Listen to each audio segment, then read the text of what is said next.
A'udzubillahi minasyaitonirrajim. Bismillahirrahmanirrahim. Alhamdulillahi rabbil alamin wassalatu wassalamu ala asyrafil anbiya'i wal mursalin sayyidina wa maulana Muhammadin wa ala alihi wa sahbihi ajma'in. Qala rabbi shrah li sadri wa yassir li amri wahlul 'uqdatam min lisani yafqahu qawli. Subhanaka la ilma lana illa ma 'allamtana innaka antal alimul hakim. Allahumma 'allimna ma yanfa'una wanfa'na bima 'allamtana wa zidna ilma. Allahumma aghnina bil ilmi wa zayyinna bil hilmi wa akrimna bit taqwa wa jammilna bil afiyah. Allahumma ij'al qawli qawlan mu'athiran fi qalbi wa qulubil hadirin wal mustama'in bi rahmatika ya arhamar rahimin.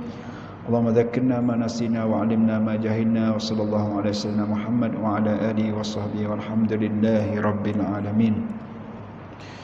Alhamdulillah, dulu kini dan selamanya kita rafa'kan kehadrat Allah Subhanahu wa taala. Pada malam ini masih lagi Allah Taala memberi dan mengurniakan kepada kita beberapa nikmat yang besar. Sekira-kira ulama kita membahagikan nikmat itu kepada dua. Yang pertama disebut sebagai nikmat yang khusus, dan yang kedua nikmat disebut sebagai nikmat yang umum. Apakah nikmat yang khusus ini, tuan-tuan dan puan-puan semua? Nikmat yang khusus ialah nikmat iman dan Islam. Kerana nikmat ini tidak diberikan kepada semua makhluk-makhluk ciptaannya, termasuklah juga dengan manusia. Allah Ta'ala tidak beri semua manusia itu dengan nikmat iman dan nikmat Islam. Oleh itu, ulama kita kata bersyukurlah banyak-banyak kepada Allah. Allah Ta'ala telah memberikan kepada kita nikmat ini. Sama ada kita dapat dengan secara semula jadi, dalam arti kata lain, kita dilahirkan, ibu dan ayah kita sudah pun Islam. Dan ada juga di sana orang yang lahir-lahir dia tidak terus mendapat nikmat ini, tetapi kerana dia mempelajari, kadang-kadang sebab berkawan dan sebagainya, maka dia dapat nikmat iman dan nikmat Islam. Maka dua-dua itu bersyukurlah kepada Allah Ta'ala. Yang kedua, nikmat secara umum. Nikmat umum iaitu nikmat yang Allah Ta'ala berikan kepada semua ciptaan makhluknya. Seperti nikmat sehat. Nah, ada suka hati, senang hati, lalu makan. Nah, banyak makanan, banyak rezeki, itu semua tu nikmat umum. Kedua-dua nikmat ini kita wajib syukuri.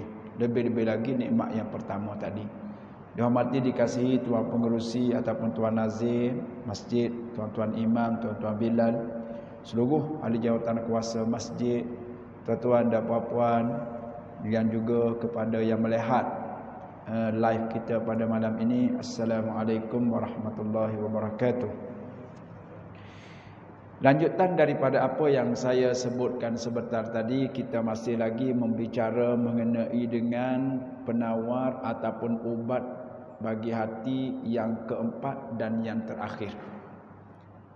Ubat bagi hati yang keempat, yang terakhir pada malam ini, setelah kita mempelajarinya begitu lama, lebih kurang dalam 2 bulan, 3 bulan, lebih daripada itu lagi saya rasa, mengenai dengan ubat hati ada 4. Dan malam ini yang keempat, yang terakhir, iaitu disebut oleh ulama kita, dipanggil dengan Qiyamul Laili. Qiyamul Laili.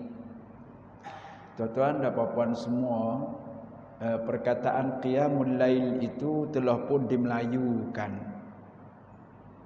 Telah pun dimelayukan. Dua-dua kalimah itu adalah daripada kalimah Arab kedua-duanya. Qiyam. Qiyam maknanya berdiri, bangun. Dalam arti kata lain juga menghidup. Al-lail makna malam. Al-lail makna malam. Maknanya kita mendirikan. Mendirikan apa? Ulama kita kata mendirikan solat. Kerana kita diminta supaya memperbanyakkan solat, lalu disebut dengan mendiri. Dan tidak semestinya kita bangun malam itu dengan kita bersolat semata-mata. ulama kita kata boleh lagi yang benda lain seperti membaca Al-Quran, terlebih afdal juga. Lalu Allah Taala sebut dalam Al-Quran,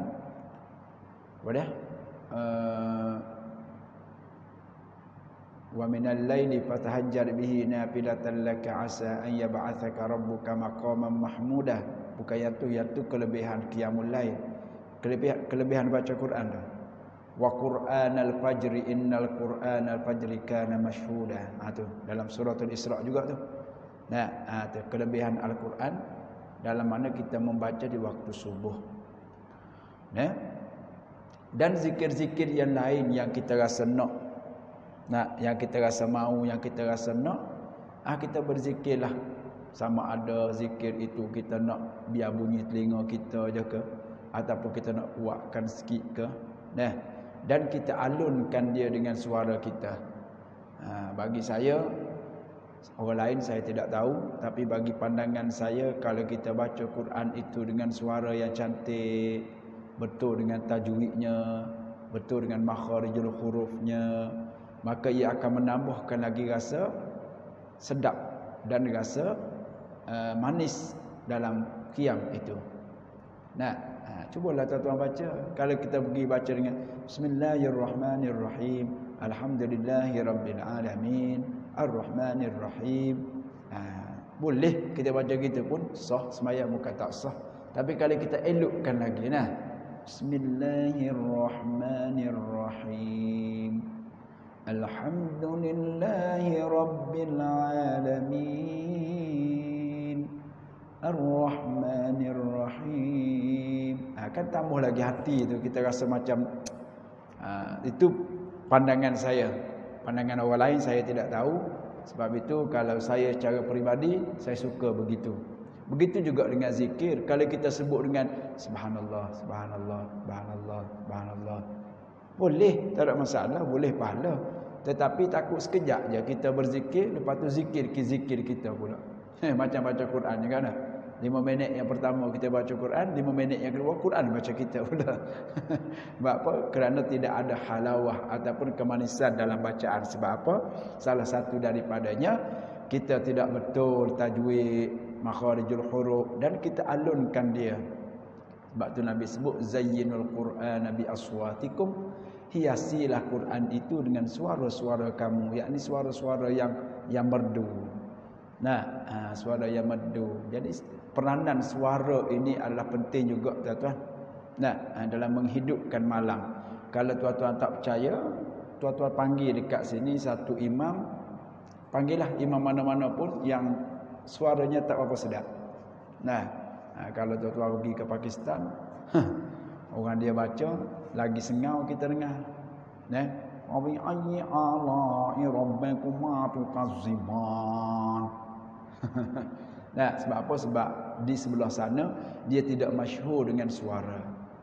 Dia masyhur kot lain. Pakistan dia lebih masyhur dengan hafal Quran. Oh, memang hebat dia hafal Quran. Tempat kita ni, pertandingan hafazah di tempat kita ini, orang yang nak memulakan suruh orang tu baca, dia sebut macam-macam. Dia kata sila baca daripada surah Al-Baqarah ayat yang ke-85, juzuk yang kedua. Dia pun baca Bismillahirrahmanirrahim, sila baca, sila ulang dan teruskan. Sana tak, dia tak ada sebut. Kalau nak suruh sambung, kalau nak suruh baca. Dia kata baca daripada surah Al-Baqarah ayat 29.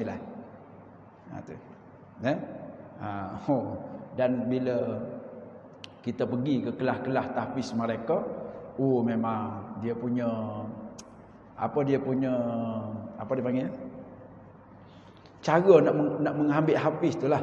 Kalau kita tengok tu macam saya pun pernah ikut kelas mereka. Kita pagi kita mengaji kitab, lepas zuhur kita mengaji hafiz sampai asar. Asar kita balik, sembahyang asar balik di universiti, kemudian rehatlah ketika tu. Lepas maghrib kalau kita rajin kita pergi belajar tambahan, kalau kita malas tidur. Gitu. Maka tuan-tuan dan puan, Allah hebat dia punya ni. Sebab tu dia tidak masyhur dengan suara, tapi dia masyhur dengan hafalan. apa hadis dan sebagainya.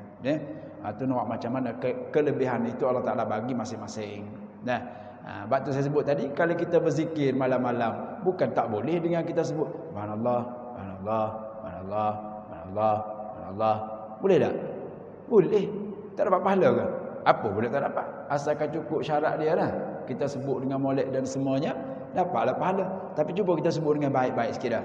Subhanallah, subhanallah. Kan hati kita jadi macam galik kita dah. Orang Kelantan panggil galik, orang Kelupu panggil apa? Panggil boleh macam khusyuk dah. Macam khusyuk dah. Dah sedap kita rasa dah. Sebab tu kalau Tok Imam mari tu pun, bila Tok Imam ni mai, orang kata dia, Tok Imam mana tu? Sebab apa? Oh, suara dia sedap. Bacaan dia pun makhraj huruf tajwid dia pun sedap. Gitu. Maka ini pandangan saya tuan-tuan, kalau tersilap saya minta maaf, tuan-tuan boleh pakai dan tuan-tuan boleh tolak sebab pandangan saya. Kalau pandangan Nabi tak boleh tolak pandangan saya. Sebab kita suka begitu.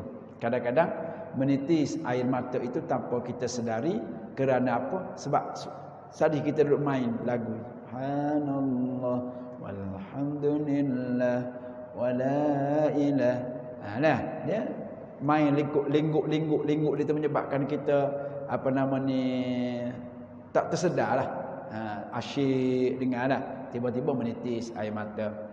Jadi menitis air mata kerana Allah Taala kita sebut dah dahulu dalam pertemuan kita yang telah lepas, walaupun setitis air mata kita menitiskan ataupun kita menitiskan air mata kerana Allah setitis sahaja, maka air mata itu terlebih baik daripada dunia.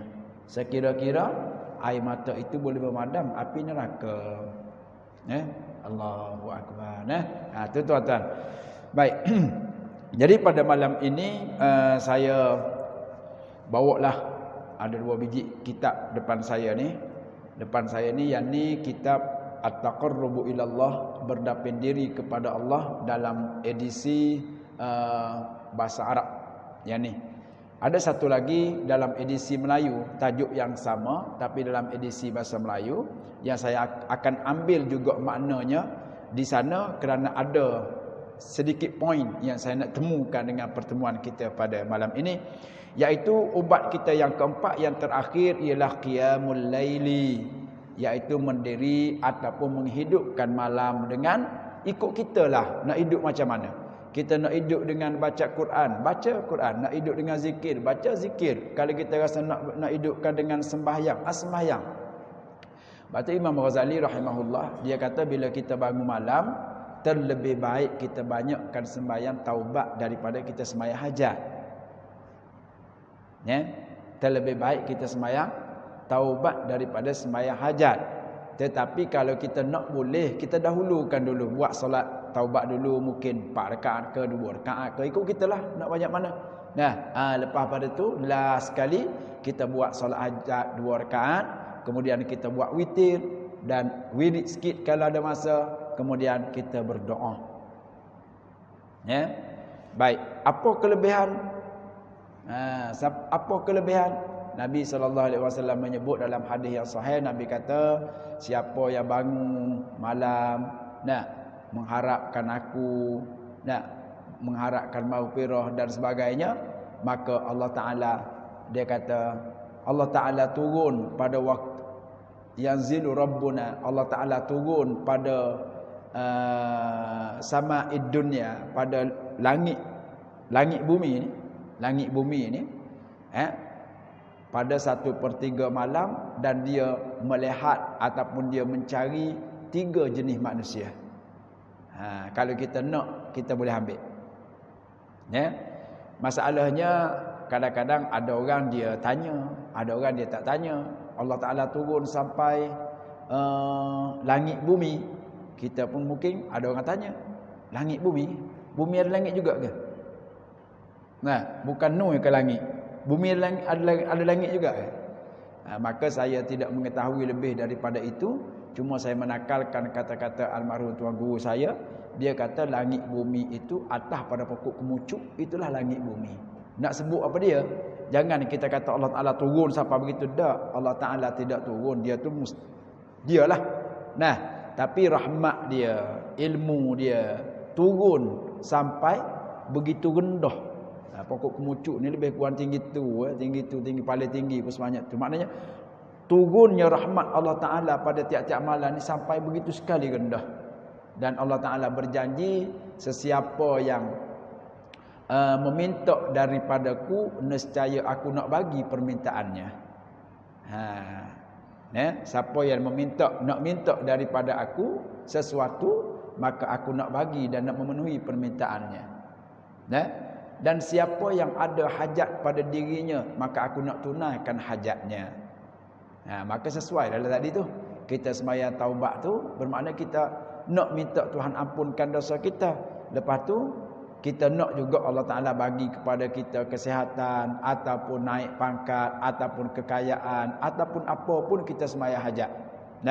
Kalau nak suruh doa kita tu lagi mustajab, kita selitkan sekali hajat kita ataupun hajat saudara kita. Itu lebih lagi. Apa yang kita doakan kepada saudara kita, dia tidak tahu, maka doa itu lebih cepat Allah Ta'ala nak kabul. Dan kata malaikat, apa yang kamu doakan untuk saudaramu itu, maka walakum mithluh, walakam mithluh. Begitu juga bagi kamu serupa. Makna apa? Kalau kita doa, katakanlah jiran kita ataupun ahli Jumaah masjid, tuan-tuan ada apa-apa ini sakitlah, tanya seorang haji tu, mana Haji Ali lama tak nampak ni? Katanya Jumaah yang lain, dia sakit. Kita pun bangun malam, ataupun tak kisah tak bangun malam pun tak apa, lepas isyak, kerana doa selepas daripada sembahyang fardu itu juga dikira sebagai doa yang mudah untuk Allah nak perkenankan. Maka kita doa untuk dia, ya Allah, ya Tuhanku, kesiannya sahabatku Haji Ali, dah 3 hari dah tak mari ke masjid kerana mungkin sakit lutut dan sebagainya, ataupun tersakit kena penyakit yang sedang-sedang duduk timbul sekarang ini. Kena COVID ni, ke kuarantin dan sebagainya. Ya Allah, berikanlah kepada dia kesembuhan yang segera supaya dia boleh datang lagi ke masjid, kita boleh bermuamalah dengan biasa. Adalah macam mana pun untuk dia. Maka malaikat kata bagi kamu serupa itulah. Bermakna kita doa kesihatan untuk dia. Malaikat kata kamu pun sampai situ juga. Kalau kita doa supaya orang tu cepat naik pangkat, maka kita pun juga malaikat kata kamu pun cepat juga naik pangkat. Atas kita nak ke mana. Kemudian yang terakhir, sesiapa yang meminta ampun daripadaku, nescaya aku nak ampunkan baginya. Bila waktu malam. Baik. Saya nak menakalkan sedikit kata-kata tuan pengarang kitab At-Taqarrubu Ilallah, berdapin diri kepada Allah Subhanahu wa taala ini, berdasarkan kepada apa yang disebut di sini. Dia kata wa qawamul lailihum, orang yang disebut sebagai mendiri ataupun menghidupkan malam itu, mereka itu ialah al-muwazibuna alaih, iaitu orang yang sentiasa menjaga malamnya, yakni sentiasa bangun malam. Walaupun tak sempat 8 rakaat, 2 rakaat. Tetapi kalau 8 rakaat sekali sahaja seminggu, lebih baik 2 rakaat pada setiap hari. Kita kekalkan 2 rakaat setiap hari. Lebih baik daripada kita buat 8 rakaat tapi malam minggu je. Macam malam ni je. Ataupun malam semalam. Pagi ni kan pagi Ahad cuti. Jadi kita boleh awalkan sikit untuk, kerana pagi ini kita cuti, mungkin lepas subuh kita boleh tidur, ataupun kita nak tidur sebelum waktu zuhur. Maka 2 rakaat itu terlebih baik. Ulama kita dia bahagikan beberapa bahagian. Dalam kitab ini disebut ada 4-5 cara untuk kita nak berqiyam. Ada orang yang bangun daripada awal, maka sampai nak akhir dia gerak ataupun dia kejut isteri-isteri ataupun ahli keluarga dia. Ini dibuat oleh Sayyidina Umar radhiyallahu taala anhu sampai ke subuh. Tapi kita dengan iman kita ni, termasuklah saya, rasa macam tak mampu je dah. Pukul 1, pukul 2 bangun, lepas tu sampai rapat ke subuh. Ada ulama-ulama mereka sembahyang subuh dengan air sembahyang Isyak. Maknanya apa? Tak tidur lah dah. Tapi kita tak boleh nak buat seperti itu kerana hati kita tidak seperti hati mereka. Tak apalah. Tu. Dan mereka ini, iaitu orang yang berkekalan, orang yang menjaga dan berkekalan dengan sembahyang malam ini, hum dakhiluna fil muqarrabin as-sabiqin bil khairat. Mereka itulah orang yang termasuk dalam golongan al-muqarrabin dan juga as-sabiqin. Allah Taala sebut as-sabiqun al-awwalun. Mudah-mudahan mereka akan termasuk dalam golongan-golongan ini, iaitu orang yang mendahului dengan kebaikan daripada dunia. Kemudian wadakhilina fi babil khairatil azim, dan mudah-mudahan mereka juga akan masuk dalam golongan mereka-mereka yang boleh masuk kepada pintu kebaikan ini ikut mana yang dia nak. Ikut mana yang dia nak. Allahu akbar. Berdasarkan kepada hadis Nabi SAW daripada Abu Hurairah radhiyallahu taala anhu. Hadis ini hadis kursi ya. Bila hadis kursi, hadis yang dinisbahkan kepada Allah Taala. Yaitu kata Allah Taala dalam hadis kursi ini, Allah Taala kata apa? Yaqulullahu taala, lalu berkata Allah Taala, a'addatu li'ibadiyas salihin ma la ainun ra'at. Aku sediakan, a'adda yu'iddu, maknanya aku sediakan. A'addatu, aku sediakan bagi hamba-hambaku yang as-salihin. Ingat tak tuan-tuan pelajaran kita yang telah lepas, saya sebut dah kan, al-muqarrabin ataupun as-salihin ataupun al-muhsinin. Mereka ini yang Allah Taala berikan kelebihan pada mereka itu berapa? Ada 7 kan? Cahaya di berseri mukanya, hatinya bercahaya, rezekinya luas, dikasihi oleh makhluk-makhluk Allah Taala. Dah, semuanya itu adalah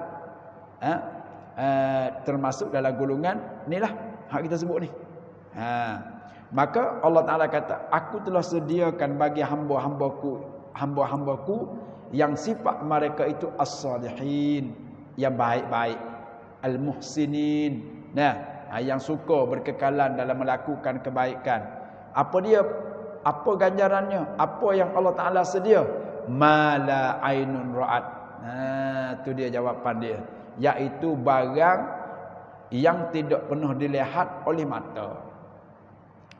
Kalaulah kita kata comel syurga itu lalu terlihat oleh mata kita sekali, maka itu bukan nikmat syurga lagi. Bukan lagi. Kerana nikmat syurga Nabi sebut dah. Kerana Allah Taala menyebut iaitu nikmat yang disediakan untuk mereka itu barang yang tidak pernah dilihat oleh mata. Tak pernah lihat oleh mata.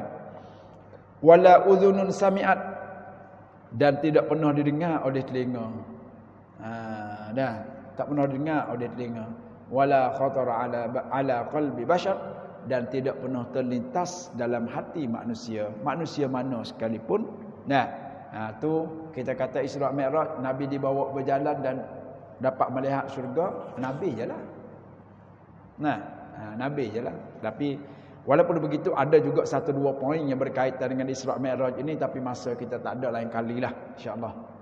Mesti sekarang mesti Isra' Mi'raj, sana Isra', sini Isra', sana Mi'raj, ini sini Mi'raj. Apalah, baguslah kita mengingat. Baik. Summa, lalu Nabi SAW berkata, Iqra'u in syi'tum qaulallahi ta'ala. Kalau kamu nak, kamu bacalah firman Allah Ta'ala. Mana? Dalam suratul Sajadah. Pada setiap pagi Jumaat tu kita duduk baca dah. Kita tak baca, imam bacalah. Kita mendengar imam baca. Apa dia imam baca? Fala ta'lamu nafsum ma ukhfiya lahum min qurrati a'yun. Kita baca, imam baca tu dah. Fala ta'lamu nafsun, maka tidaklah ketahui oleh seorang diri ataupun sesiapa saja, oleh seseorang itu, ma ukhfiya lahum min qurrati a'yun, apa-apa yang dirahsiakan kepada mereka ataupun bagi mereka itu, min qurrati a'yun, daripada bidadari. Qurratu a'yun ni makna bidadari. Nah, baik.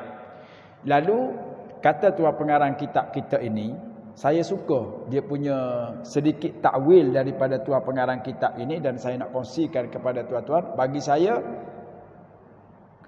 kenapa Allah Ta'ala tidak memberitahu kepada kita benda yang disediakan untuk kita dengan amalan qiyamul lail yang kita buat dan amalan-amalan yang bersangkutan pada malam yang kita buat itu. Kenapa Allah Ta'ala tak bagi tahu kepada kita?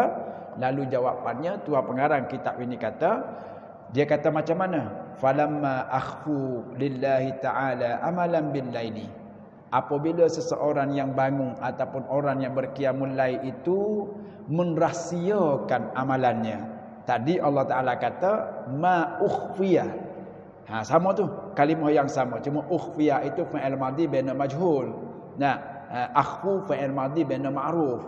Itu saja. Bagi orang yang belajar tata bahasa Arab, dia fahamlah tu. Yang tak faham, angguk sajalah tuan-tuan, kira buat faham jelah. Nah, maka Allah Ta'ala kata apa-apa yang dirahsiakan untuk mereka, dirahsiakan. Baik. Itu behak Allah Ta'ala merahsiakan balasan orang yang membuat amalan. Baik, balik kita pula, itu sepihak Allah. Pihak kita pula, kata tuan pengarang kitab kita, dia kata apabila seseorang itu merahsiakan amalan yang dia buat pada malam itu kerana Allah. Nah, lagu mana saya buat ginilah tuan-tuan. Bila kita Allahu Akbar qiyam dah, ada orang tahu tak? Tak ada orang tahu. Tak ada orang tahu. Melainkan isteri kita. Kadang-kadang isteri kita pun tak tahu. Ataupun suami kita pun tak tahu. Anak kita lagi tak tahu. Sebab dia duduk bilik dia, kita duduk bilik kita. Lagi dia tak tahu. Mana kita rahsiakan amalan kita. Jangan cerita kepada orang. Bangun pagi esok, saya semalam qiyamul lail juga. Kopak bangun malam. Nak buat apa tuan-tuan? Allah Ta'ala rahsiakan kepada kita balasan, kita juga rahsia kepada Allah, kepada manusia amalan kita.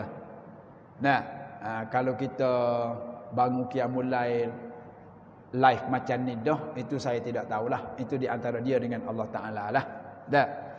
Kita tidak komen apa, itu dia dengan Allah Ta'ala.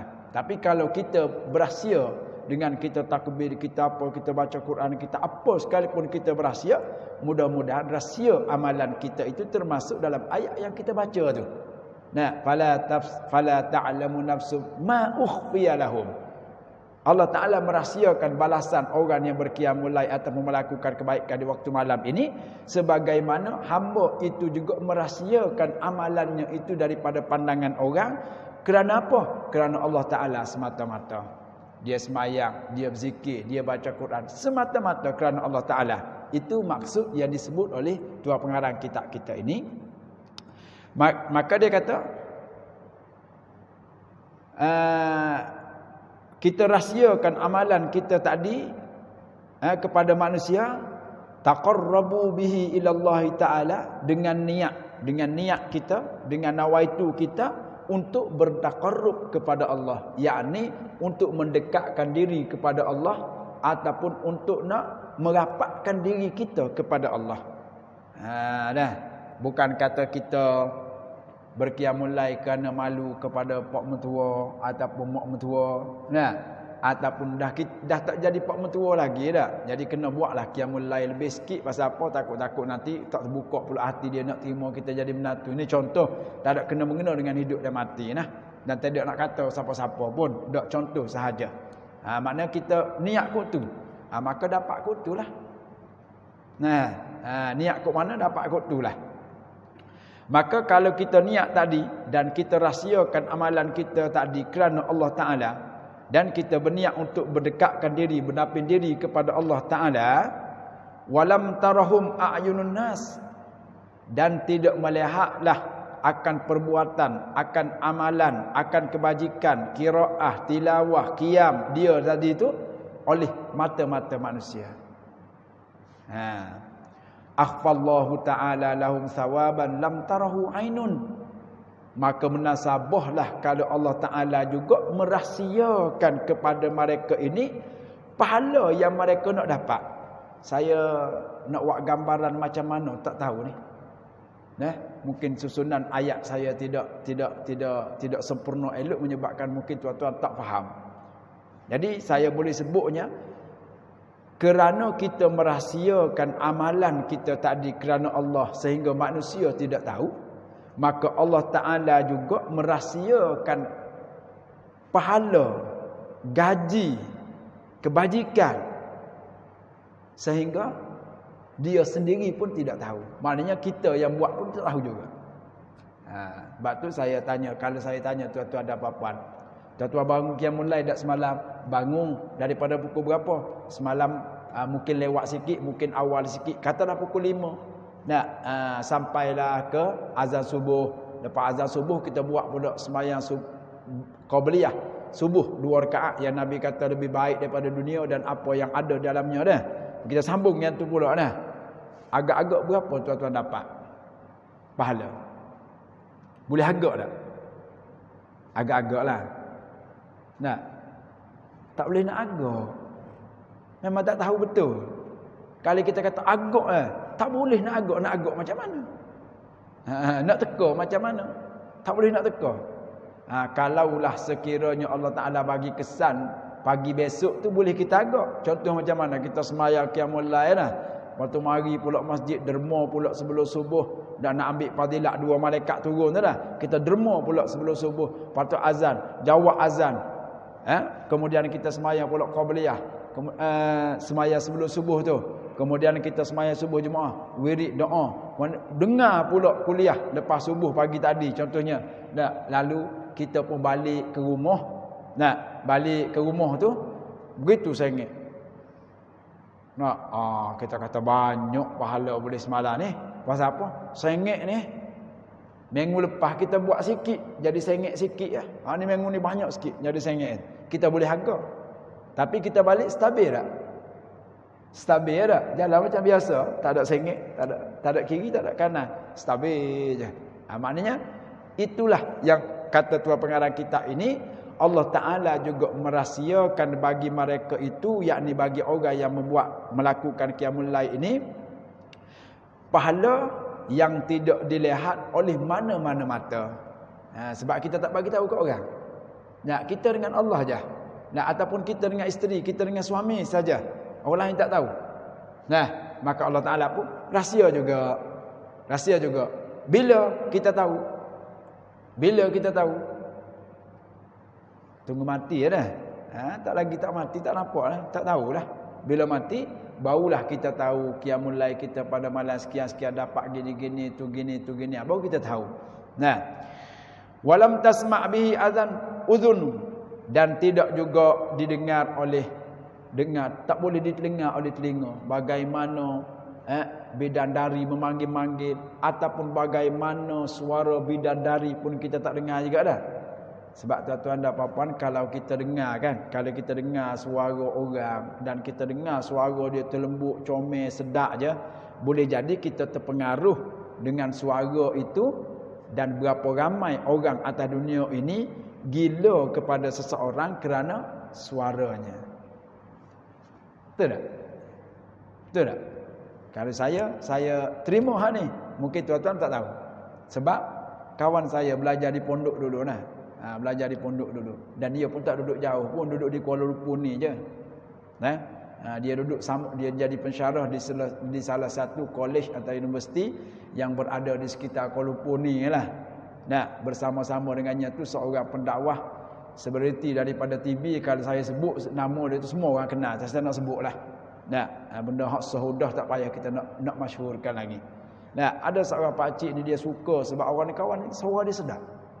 Azan suara sedap, baca Quran suara sedap. Siapa dia dah calon dah dia tu sebagai menantu kepada suami kepada cucu dia. Kau duk belajar lagi? Siapa kita jumpa dengan dia, sedaplah engkau.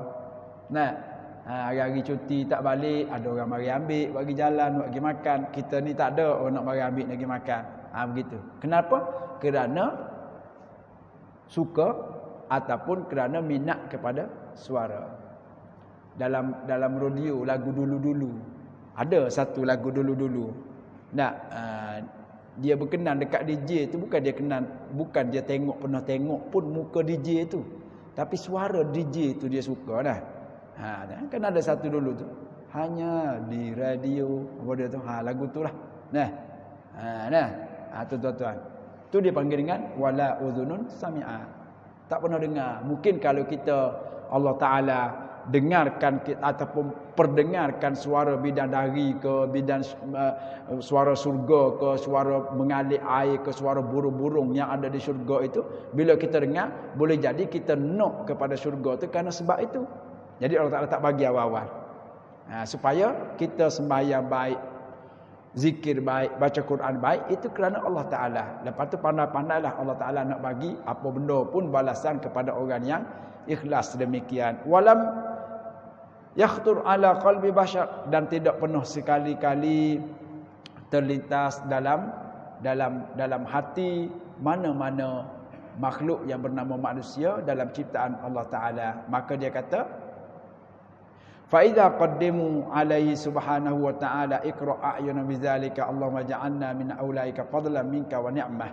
Maka dia kata kalau kamu nak, kamu bacalah ayat tadi itu. Fala ta'lamu nafsum ma ukhfiya lahum min qurrati a'yunin jazaa'an bima kanu ya'malun. Bacalah ayat tu.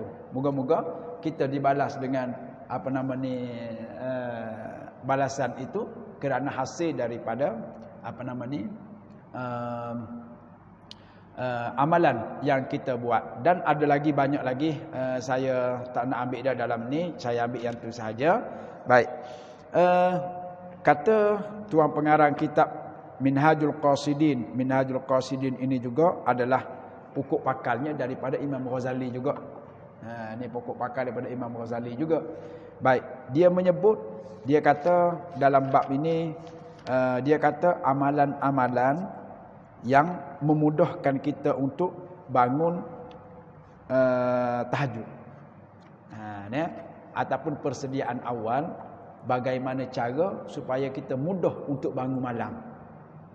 Maka dia ada kaitannya dengan 1 dan 2. Masa kita dah habis, InsyaAllah saya akan bawa tajuk ini pada bulan hadapan, minggu yang pertama, kerana kuliah saya adalah setiap Ahad minggu pertama. Jadi saya akan bawa ke sana untuk bagaimana sebab untuk memudahkan kita bangun qiyamul lail. Wallahu a'lam. Subhanakallahumma hamdika asyhadu an la ilaha illa anta astaghfiruka wa atubu ilaik. Bismillahirrahmanirrahim. Wal 'ashr.